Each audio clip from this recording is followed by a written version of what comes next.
Today we're going to read Desert Voices by Byrd Baylor and Peter Parnall. You can see it's a thin book. It's a picture book. These two have written other books together that are similar. They use paintings, drawings, and poetry to tell about nature. It's a fiction book, but you'll see it's not a chapter book. It's not a story exactly.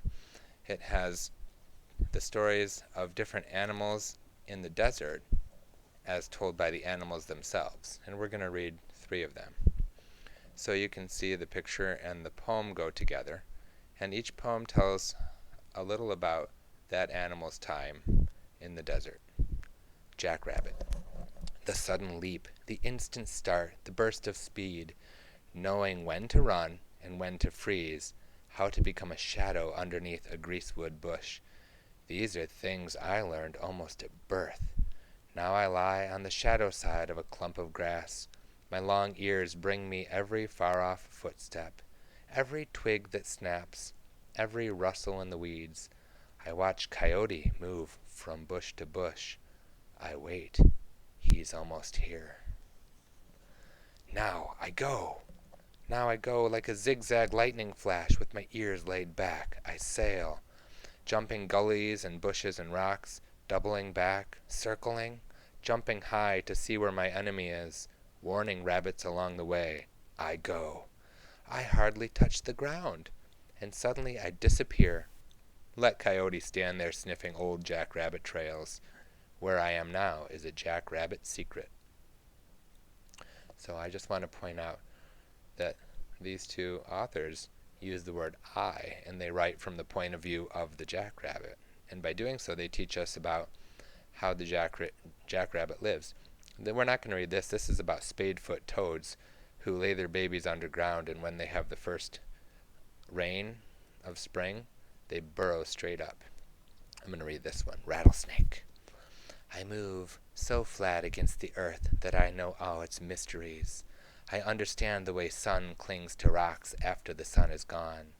I understand the long cold shadows that wrap themselves around me and slow my blood and call me back into the earth.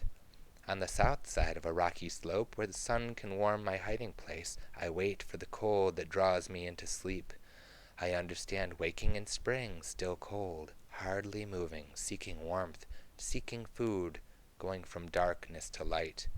I understand the shedding of old skin and the tenderness of my new, soft, shining self, flowing smooth as water over sand. I understand the sudden strike, the death I hold behind my fangs. Wherever I go, I cast a shadow of fear. So you can see that had a different point of view, that of the rattlesnake, and had a different tone, too. We're going to read one more. Desert Tortoise. I am the old one here. Mice and snakes and deer and butterflies and badgers come and go. Centipedes and eagles come and go. But tortoises grow old and stay. Our lives stretch out. I cross the same arroyo that I crossed when I was young, returning to the same safe den to sleep through winter's cold. Each spring I warm myself in the same sun, search for the same long, tender blades of green, and taste the same ripe, juicy cactus fruit. I know the slow, sure way my world repeats itself.